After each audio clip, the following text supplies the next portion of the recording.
भारत वीरों की भूमि है और इस भूमि की वीर गाथाएं समस्त विश्व ने सुनी है। समय समय पर इन वीर गाथाओं को पर्दे पर लाया गया ताकि नई पीढ़ी अपने योद्धाओं के शौर्य से रूबरू हो सके। सम्राट पृथ्वीराज सिर्फ एक फिल्म नहीं बल्कि एक महान राजा के जोश, जुनून और संघर्ष की असल कहानी है। चंद्रप्रकाश द्विवेदी ने इस कहानी में इमोशन, रोमांस और एक्शन का तड़का लगाकर फिल्मी पर्दे के लिहाज से मनोरंजक बनाया है। यह फिल्म 135 मिनट और 39 सेकंड की है, लेकिन इसे बनाने के लिए 18 साल लगे हैं। जी हाँ, कुछ समय पहले ही अक्षय कुमार ने इस बात का खुलासा भी किया था। तो आइए जानते हैं सम्राट पृथ्वीराज फिल्म की स्टोरी क्या है। लेकिन उससे पहले हमारे वीडियो को लाइक कीजिए और चैनल को सब्सक्राइब कीजिए ताकि आपको इसी तरह के लेटेस्ट और फ्रेश कंटेंट मिलते रहे। तो फिल्म की शुरुआत होती है अफगानिस्तान के गजनी से, जहां पर सम्राट पृथ्वीराज चौहान को मोहम्मद गौरी ने बंदी बनाकर रखा है और आज ही पृथ्वीराज चौहान को सजा भी दी जानी है। मोहम्मद गौरी बार बार सम्राट से कहता है कि वह उसके सामने घुटने टेक दे। अगर सम्राट ऐसा कर देता है तो मोहम्मद गौरी उसे रिहा कर देगा, लेकिन पृथ्वीराज हमेशा की तरह घुटने टेक देने से साफ इनकार कर देता है। इसलिए सजा के तौर पर पृथ्वीराज को शेरों से लड़वाया जाता है, वो भी उस हालत में जब मोहम्मद गौरी ने पृथ्वीराज की दोनों आंखें निकलवा दी थी। सुना है पृथ्वीराज अकल का अमीर और कानों का धनी है और इसी बात का आज उसे जनता के सामने प्रमाण देना था। थोड़ी देर के बाद एक शेर को पृथ्वीराज की तरफ छोड़ा जाता है और पृथ्वीराज को उस शेर की आवाज को महसूस कर ही उसे मारना था। जब वो शेर पृथ्वीराज के नजदीक आता है तो पृथ्वीराज उसे बड़े ही आसान तरीके से मार देता है, लेकिन थोड़ी ही देर के बाद वहां पर 2 शेर आ जाते हैं। उन दोनों शेरों को देखने के बाद जनता को ऐसा लगता है कि पृथ्वीराज चौहान का अब जिंदा रहना नामुमकिन है, लेकिन पृथ्वीराज उन दोनों शेरों को भी बड़े ही आसान तरीके से मार देता है। अब कहानी पहुंच जाती है फ्लैशबैक में, जहां पर कन्नौज में हमें संयोगता दिखाई जाती है जो कि पृथ्वीराज चौहान से प्रेम करती है और वे दोनों एक दूसरे को ही हमेशा खत लिखा करते हैं। उन दोनों ने अभी तक एक दूसरे को नहीं देखा था, उसके बाद भी वह दोनों ही एक दूसरे को बहुत प्यार करते थे। समझ रहे हो? समझ रहे हो ना?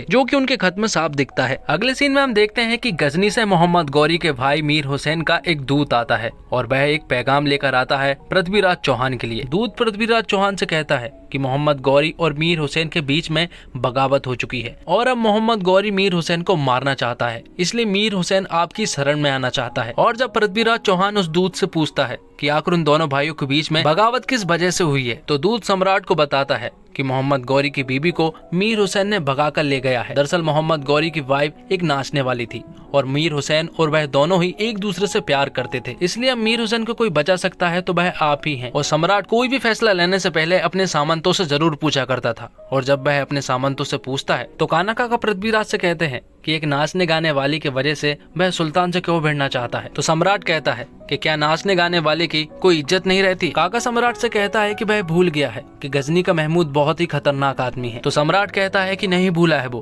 कि किस तरह से गजनी के महमूद ने सोमनाथ के मंदिरों को तोड़ा था और शिव के ज्योतिर्लिंग के टुकड़े को महमूद की मस्जिद के सामने रखा गया था ताकि आने जाने वाले उस ज्योतिर्लिंग के टुकड़े के ऊपर से निकल कर जाए और अपने पैर की धूल साफ करे। तो काका सम्राट से कहते हैं तो फिर मीर हुसैन को वह क्यों शरण देना चाहता है, तो सम्राट कहता है कि युद्ध के भय से वह अपना धर्म नहीं छोड़ सकता। शरण में आए हुए की रक्षा करना हिंदू का धर्म है और अपने रक्त की अंतिम बूंद तक मैं अपने धर्म का पालन करूंगा। इसलिए सारे सामंतों को सम्राट की बात माननी पड़ती है और अगले ही दिन वह मीर हुसैन को लेने के लिए चले जाते हैं। सम्राट ने मीर हुसैन को शरण तो दे दी थी, लेकिन सभी जानते हैं कि मोहम्मद गौरी अपने भाई से बदला जरूर लेगा और अगले ही दिन सम्राट के दरबार में मोहम्मद गौरी का एक दूत आता है और वो सम्राट से कहता है कि मीर हुसैन ने मोहम्मद गौरी की बीबी को भगाने का जुर्म किया है, इसलिए सम्राट मीर हुसैन को मोहम्मद गौरी के हवाले कर दे और चाहे तो सम्राट मोहम्मद गौरी की बीबी को अपने पास रख ले। तो सम्राट दूत से कहता है कि वह अपना सर काट कर दे सकता है, लेकिन शरण में आए हुए का कोई बाल भी बाका नहीं कर सकता। और जब तक पृथ्वीराज का एक एक सिपाही, एक एक सामंत जिंदा है, जब तक मीर हुसैन हिंदुस्तान में सिर उठाकर जिएगा। दूत यहाँ पर सम्राट को युद्ध की चुनौती दे देता है और सम्राट भी युद्ध के लिए एकदम तैयार हो जाता है। अब आगे युद्ध की तैयारियां होने लगती है और जो युद्ध होने वाला है उस युद्ध को हम तराइन के युद्ध के नाम से जानते हैं, जिसे हमने हिस्ट्री की बुक में कई बार पढ़ चुके हैं। मोहम्मद गौरी की एक विशाल सेना थी, इसके बावजूद सम्राट पृथ्वीराज चौहान ने मोहम्मद गौरी को 17 बार युद्ध में हराया था, लेकिन इन युद्ध के बारे में इस फिल्म में कहीं भी मेंशन नहीं किया गया है। अब युद्ध प्रारंभ होता है और मोहम्मद गौरी की सेना की तरफ से कई सारे तीर सम्राट पृथ्वीराज चौहान की सेना की तरफ चलाए जाते हैं, लेकिन सम्राट ने इसका होमवर्क पहले से ही कर रखा था और अपने सामने एक विशाल ढाल बना देते हैं, जिससे कि सारे तीर वहीं पर रुक जाते हैं। अब सम्राट इसी ढाल का फायदा उठाकर उन्हीं ढालों के पीछे से ढेर सारे तीर चलाए जाते हैं, जो कि मोहम्मद गौरी की सेना को नहीं दिख पाते हैं, और उन्हीं तीरों की मदद से मोहम्मद गौरी की सेना के कई सारे सैनिक मारे जाते हैं। सम्राट अपनी सेना को दोनों तरफ से आक्रमण करने का हुक्म देता है और सेना भी यही करती है, जिसके बाद वह मोहम्मद गौरी की सेना को चारों तरफ से घेर लेते हैं। आखिर में काका मोहम्मद गौरी को उसके हाथी से नीचे गिरा देते हैं और फिर सम्राट और मोहम्मद गौरी के बीच में फाइट होती है। दोनों के बीच में एक दमदार फाइट होती है, लेकिन आखिर में सभी को पता है कि क्या होने वाला है। सम्राट मोहम्मद गौरी को परास्त कर देता है और उसे बंदी बना लेता है, जिसके बाद मोहम्मद गौरी को कैद खाने में कैद कर लिया जाता है। और फिर एंट्री होती है सोनू सूद यानी कि चंद्रवर दाई की। चंद्रवर दाई कवि और ज्योतिष दोनों हैं और सम्राट के साय की तरह उनके साथ रहते हैं। यहाँ पर मोहम्मद गौरी चंद्रवर दाई से कहता है कि उसे मौत की सजा दे दी जाए, तो चंद्रवर दाई मोहम्मद गौरी से कहता है कि आप हारे हैं, और अगर पृथ्वीराज चौहान आपको मौत की सजा दे दे तो इसमें पृथ्वीराज चौहान की विजय नहीं होगी, बल्कि उनकी वजह तो तब होगी जब पृथ्वीराज हारे और वही आपको मौत की सजा भी दे। लेकिन ये सारी बातें मोहम्मद गौरी को बाउंसर जाती है, जिस पर चंद्रवर दाई कहता है कि अगली मुलाकात में वह उसे सब कुछ बता देगा। अगले दिन दरबार में सबको ऐसा लग रहा था कि पृथ्वीराज चौहान मोहम्मद गौरी को मौत की सजा सुनाएंगे, इसलिए काका ने अपने आंखों की पट्टियां भी नहीं पहनी थी। कान्हा काका की आंखों की पट्टियों की भी एक अलग कहानी है। दरअसल कान्हा काका पृथ्वीराज के काका और एक महान योद्धा है। ऐसा कहा जाता है कि उन्होंने प्रण किया था कि अगर पृथ्वीराज चौहान के सामने कोई मूंछ पर ताव देगा तो वह उसके सर को काट देंगे या फिर खुद मर जाएंगे। ऐसे ही एक बार दरबार में किसी राजा ने पृथ्वीराज चौहान के सामने मूंछों पर ताव दे दिया था, तो काका ने उसे जान से मार दिया था। तो सम्राट ने काका को सजा दी थी और सजा के तौर पर उन्हें जिंदगी भर आंखों पर पट्टी बांधने को कहा था, और वह अपनी पट्टी को सिर्फ तभी खोल सकते हैं जब या तो युद्ध हो या फिर वह किसी औरत से प्रेम कर रहे हो। लेकिन काकी तो सालों पहले ही मर चुकी थी। समझ रहे हो? समझ रहे हो आप? समझ रहे हो ना? इसलिए आंखों की पट्टी खुलने का सिर्फ युद्ध ही सहारा है। आगे हम देखते हैं कि पृथ्वीराज चौहान ये फैसला लेता है कि वह मोहम्मद गौरी को छोड़ देगा। सारे सामंत मना करते हैं और कहते हैं कि मोहम्मद गौरी को मौत की सजा दी जाए, लेकिन सम्राट उसे एक और मौका दे देता है। इन सब चीजों के बाद सम्राट पृथ्वीराज चौहान अजमेर का राजा तो था ही, साथ में उसे दिल्ली का भी राजा बना दिया जाता है। लेकिन जब ये बात कन्नौज के राजा जयचंद को पता चलती है कि पृथ्वीराज को दिल्ली का राजा बना दिया गया है, तो वह बौखला जाता है, क्योंकि उसे ऐसा लग रहा था कि दिल्ली का अगला राजा तो वही बनने वाला है। लेकिन ऐसा नहीं हुआ। जयचंद की बेटी का नाम संयोगिता है और संयोगिता पृथ्वीराज चौहान से प्रेम करती है, लेकिन ये बात जयचंद को नहीं मालूम है, क्योंकि जयचंद को तो सिर्फ दिल्ली चाहिए है। अगले सीन में हम देखते हैं कि कन्नौज के राजा का एक दूत सम्राट के दरबार में आता है और वो दूत सम्राट से कहता है कन्नौज के राजा जयचंद राजसूय यज्ञ करने वाले हैं। और यहीं पर हमें राजसूय यज्ञ के बारे में पता चलता है कि पुराने समय में बड़े बड़े राजा राजसूय यज्ञ इसलिए करते थे ताकि वह अपनी सीमाएं बढ़ा सके और छोटे छोटे राजाओं से कर वसूल कर सके, और जो राजा कर नहीं देता था तो उनसे युद्ध करके जबरदस्ती कर वसूला जाता था। लेकिन यहाँ पर जयचंद सम्राट से तो कर नहीं वसूल सकता था, इसलिए जयचंद अपने पैगाम में सम्राट से आधी दिल्ली चाहता है, और अगर वह आधी दिल्ली नहीं दे सकता है तो फिर युद्ध के लिए तैयार रहे। तो सम्राट भी उससे कह देते हैं कि वह उसका निमंत्रण स्वीकार करते हैं, लेकिन युद्ध का। वहीं दूसरी तरफ जयचंद यहाँ पर एक और षड्यंत्र बनाता है, जिसमें वह उसी यज्ञ में संयोगिता का स्वयंवर कर देगा, और इस स्वयंवर में सम्राट के सारे दोस्त और दुश्मन शामिल होंगे। लेकिन सम्राट इस यज्ञ और स्वयंवर में शामिल नहीं हो सकता है, क्योंकि उसने जयचंद के निमंत्रण को ठुकराया है, और अगर सम्राट उसके निमंत्रण को एक्सेप्ट कर लेता तो उसे आधी दिल्ली देना पड़ता। और यहाँ पर संयोगिता जयचंद को बता देती है कि वह सम्राट पृथ्वीराज चौहान से प्रेम करती है और उसी से शादी करेगी, और अगर ऐसा नहीं होता है तो वह उसी यज्ञ में कूद कर जान दे देगी। जिसके बाद संयुक्ता अपने कमरे में चली जाती है। साथ में यहाँ पर जयचंद को ये भी पता चलता है कि जो इंसान निमंत्रण अस्वीकार करता है उसे पहले युद्ध में हराना पड़ता है, उसी के बाद यज्ञ हो सकता है। लेकिन इस रीत का भी उनके पास तोड़ था। जिस आदमी ने निमंत्रण अस्वीकार किया हो उसका पुतला बना दिया जाता है। तो यहाँ पर भी वह सम्राट का एक सोने का पुतला बना देते हैं और उसे दरबान के रूप में उनके महल के दरवाजे पर खड़ा कर दिया जाता है। और ये बात संयोगिता को भी पता चल चुकी थी, जिसके अगले ही दिन स्वयंवर और राजसूय यज्ञ दोनों ही होने थे। लेकिन संयोगिता यहाँ पर सबके सामने बता देती है कि वह सम्राट पृथ्वीराज चौहान से प्रेम करती है और उसी से शादी करेगी। इसलिए संयोगिता सम्राट के पुतले के पास जाती है और उसे माला पहना देती है। इससे पहले कि जयचंद कुछ कर पाता, हम देखते हैं कि सम्राट अपने काका और चंद्रवर दाई के साथ वहाँ पर आ रहा होता है। सम्राट को इस तरह आता हुआ देखकर संयोगिता उसे निहारने लगती है, क्योंकि उसने उसे पहली बार देखा था। और सम्राट के आते ही संयोगिता सम्राट के घोड़े पर बैठ जाती है और उसके साथ जाने लगती है। पृथ्वीराज को यहाँ पर निमंत्रण तो नहीं मिला था, इसके बावजूद वह यहाँ पर आया, लेकिन वह गलत भी नहीं था, क्योंकि वह अंदर नहीं आया था, उसने बाहर से ही संयोगिता को ले गया था। अब जब सम्राट ने संयोगिता को अपने महल में लेकर आ गया था तो पृथ्वीराज के घर के बुजुर्ग लोग सम्राट से कहते हैं कि उसने ये काम बहुत गलत किया। वे चाहते हैं कि वह संयोगिता को जयचंद के पास सम्मान के साथ वापस छोड़ाए, जिसके बाद हम जयचंद से बात करके बाकायदा उसके घर पर बारात लेकर जाएंगे। लेकिन यहाँ पर संयोगिता उस बूढ़े आदमी को ऐसी ऐसी बातें सुनाती है कि उनका मुंह बंद कर देती है। अगले दिन पूरे रीति रिवाज के साथ संयोगिता और पृथ्वीराज चौहान की शादी कराई जाती है, जिसमें सभी लोग मौजूद होते हैं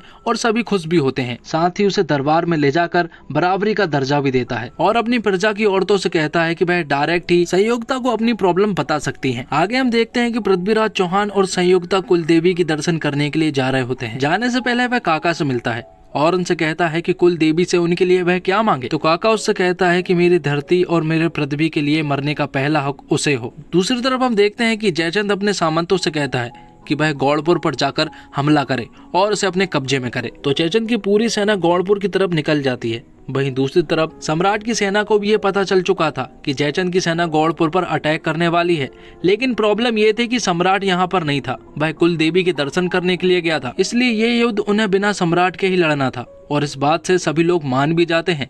अब क्योंकि युद्ध होना था इसलिए काका अपनी आंखों की पट्टियों को निकाल लेते हैं और युद्ध करने के लिए गौड़पुर पहुंच जाते हैं। और फिर सम्राट की सेना और जयचंद की सेना के बीच में युद्ध होता है, जिसमें सम्राट की सेना वीरता से उनका सामना करती है। लेकिन यहाँ पर काका के साथ साथ 64 सामंत और सैनिक मारे जाते हैं, लेकिन ये युद्ध सम्राट की सेना जीतती है। सम्राट जब कुल देवी के दर्शन करके वापस आता है तो उसे एक धक्का सा लगता है, क्योंकि जब उसे पता चलता है कि उसके 64 सैनिक और सामंत शहीद हो चुके हैं, जिनमें काका भी शामिल थे, तो उसे बहुत बुरा लगता है। साथ ही यहाँ पर हम देख पाते हैं कि संयोगिता को भी काफी बुरा लग रहा था, क्योंकि लोग तरह तरह की बातें कर रहे थे। उन्हें ऐसा लग रहा था कि ये सारा युद्ध संयोगिता की वजह से ही हुआ है और ये 64 लोग संयोगिता की वजह से ही मारे गए हैं। आगे हम देखते हैं कि जो सामंत और सैनिक शहीद हुए हैं उन्हीं के लड़के बच्चे सम्राट के पास आते हैं और उनसे कहते हैं कि उनकी जगह वो लेना चाहते हैं ताकि वह अपनी मातृभूमि और सम्राट की रक्षा कर सके। इसलिए सम्राट उन्हें भगवा कलर की पगड़ी पहनाकर अपनी सेना में शामिल कर लेता है। आगे हम देखते हैं कि जयचंद गौड़पुर के युद्ध को भी पूरी तरह से हार चुका था और अब उसके पास कोई भी रास्ता नहीं था, इसलिए वह अपने पास एक सौदागर को बुलाता है और मोहम्मद गौरी से एक सौदा करने के लिए उससे कहता है। जिसके बाद सौदागर मोहम्मद गौरी के पास जाता है और उसे सौदे के बारे में बताता है। सौदागर उससे कहता है कि अगर वह पृथ्वीराज चौहान को जिंदा पकड़कर जयचंद के हवाले करता है तो जयचंद उसे ढेर सारी रकम देगा, क्योंकि दुश्मन का दुश्मन दोस्त होता है। और ये बात सुनने के बाद मोहम्मद गौरी उसकी बात को मान जाता है। अब मोहम्मद गौरी और सम्राट पृथ्वीराज चौहान की सेना के बीच में युद्ध शुरू हो जाता है, लेकिन 10 दिन हो चुके थे और अभी तक कोई भी परिणाम नहीं निकला था। मोहम्मद गौरी के कुछ सैनिक मोहम्मद गौरी से कहते हैं कि ये लोग हमसे हारते क्यों नहीं है, उनकी सेना और हमारी सेना बराबर की है, इसके बावजूद हम उनसे हारते हैं। तो मोहम्मद गौरी उनसे कहता है कि जिस जमीन को हम जमीन कहते हैं उस जमीन को वह मातृभूमि कहते हैं और उस मातृभूमि की रक्षा के लिए वह अपनी जान भी दे सकते हैं। मोहम्मद गौरी बहुत अच्छे से समझ चुका था कि वह पृथ्वीराज चौहान को सामने से तो नहीं हरा सकता था, इसलिए वह उसे छल से हराने की सोचता है। इसलिए मोहम्मद गौरी अपने कई सारे सैनिकों को सम्राट पृथ्वीराज चौहान के लोग जहां पर रुके हुए थे वहां पर भेज देता है और रात में पृथ्वीराज चौहान के सैनिक जब सो रहे होते हैं तब उन्हें मार देते हैं और पूरे इलाके में आग लगा देते हैं। पृथ्वीराज चौहान को जब ये बात पता चलती है और जैसे वह बाहर आता है तो वह मोहम्मद गौरी के लोगों को मारने लगता है, लेकिन यहाँ पर मोहम्मद गौरी के कई सारे सैनिक पृथ्वीराज चौहान के सैनिकों पर तलवार रख देते हैं और इसी छल के कारण उसे बंदी बनना पड़ता है। और जब ये बात संयोगिता को पता चलती है कि पृथ्वीराज चौहान बंदी बन चुके हैं, साथ में उसे ये भी बताया जाता है कि मोहम्मद गौरी की सेना यहाँ पर कभी भी आक्रमण कर सकती है, इसलिए उन्हें इस शहर को छोड़कर चले जाना चाहिए। लेकिन संयोगिता उससे कहती है कि उसने पृथ्वीराज चौहान के साथ जीने मरने की कसम खाई थी, इसलिए वह सारे सामंतों की स्त्रियों को अपने पास बुलाती है क्योंकि वह एक बहुत बड़ा यज्ञ करने वाली थी। और जैसे ही यहाँ पर यज्ञ समाप्त होता है सारी औरतें उस यज्ञ में अपनी जान की आहुति दे देती हैं। आगे हम देखते हैं कि मोहम्मद गौरी चंदवरदाई से मिलता है, जो कि उनकी दूसरी मुलाकात थी। पहली मुलाकात में चंदवरदाई ने मोहम्मद गौरी से कहा था कि आप हारे हैं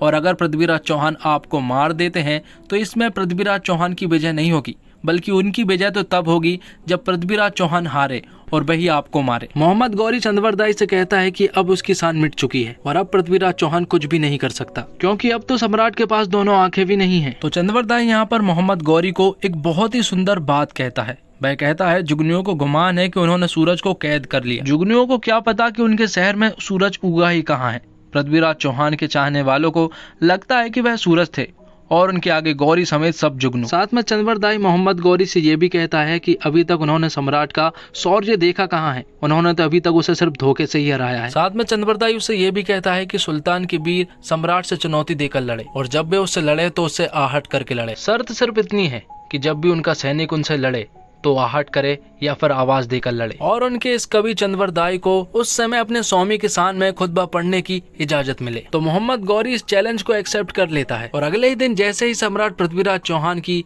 मैदान में एंट्री होती है तो वहाँ की प्रजा पृथ्वीराज चौहान की जय जयकार करने लगती है, क्योंकि उन्होंने अभी तक ऐसे सूरवीर को कभी भी नहीं देखा था। तो अगले दिन पृथ्वीराज चौहान की चुनौती ये थी कि उसे धनुष के साथ 7 तीर दिए जाएंगे और उस मैदान में 7 सिपाही होंगे और वह आहट भी करेंगे। और अगर पृथ्वीराज चौहान ने उन 7 सिपाही में से किसी एक को भी मार गिराया तो वह खुद तो आजाद होगा, साथ में उसके सारे सिपाही भी आजाद हो जाएंगे। मतलब कि पृथ्वीराज के पास 7 तीर हैं और 7 मौके। लेकिन पृथ्वीराज इस चुनौती को ठुकरा देता है और उससे कहता है कि उसे इतना बड़ा मौका नहीं चाहिए, बल्कि उसे तो सिर्फ एक मौका चाहिए, जिसमें एक मौका होगा, एक तीर होगा और एक ही सिपाही होगा। और वह सिपाही कोई और नहीं बल्कि मोहम्मद गौरी होगा। तो मोहम्मद गौरी भी उसके चैलेंज को एक्सेप्ट कर लेता है और मैदान में उतर जाता है अपने घोड़े और भाले को लेकर। मोहम्मद गौरी को ऐसा लग रहा था कि वह सम्राट को बड़े ही आसानी से मार देगा, क्योंकि उसकी दोनों आंखें नहीं है और वह आहट करके ही सिर्फ मार सकता है। मोहम्मद गौरी उसे भटकाने की कोशिश करता है और अलग अलग रास्ते से उसकी तरफ भाला लेकर बढ़ता है, लेकिन सम्राट पृथ्वीराज चौहान शब्दभेदी बाढ़ चलाने में निपुण है। और जैसे ही मोहम्मद गौरी सम्राट पृथ्वीराज चौहान के पास आता है, सम्राट उसे एक ही तीर में मौत के घाट उतार देते हैं। मोहम्मद गौरी तो मारा जा चुका था और जैसे ही चंद्रबरदाई सम्राट के पास आता है तो मोहम्मद गौरी के सैनिक सम्राट पृथ्वीराज चौहान और चंद्रबरदाई को ढेर सारे तीरों से छलनी कर देते हैं और यहाँ पर दोनों ही शहीद हो जाते हैं। यह सच है कि पृथ्वीराज चौहान यदि गजनी के मोहम्मद गौरी की जान नहीं बख्शते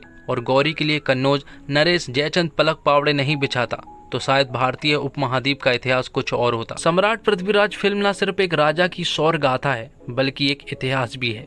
फिल्म में इतिहास में हुई घटनाओं के बारे में दिखाया है। इतिहास से प्रेम रखने वाले के लिए यह फिल्म जानकारी का एक स्रोत है। तो दोस्तों, उम्मीद करता हूँ आपको वीडियो पसंद आई होगी। वीडियो पसंद आई हो तो वीडियो को लाइक जरूर करें और चैनल को भी जरूर सब्सक्राइब करें ताकि आपको इसी तरह के लेटेस्ट कंटेंट मिलते रहे। मिलते हैं अगली एक और धमाकेदार वीडियो के साथ, तब तक के लिए जय हिंद जय भारत।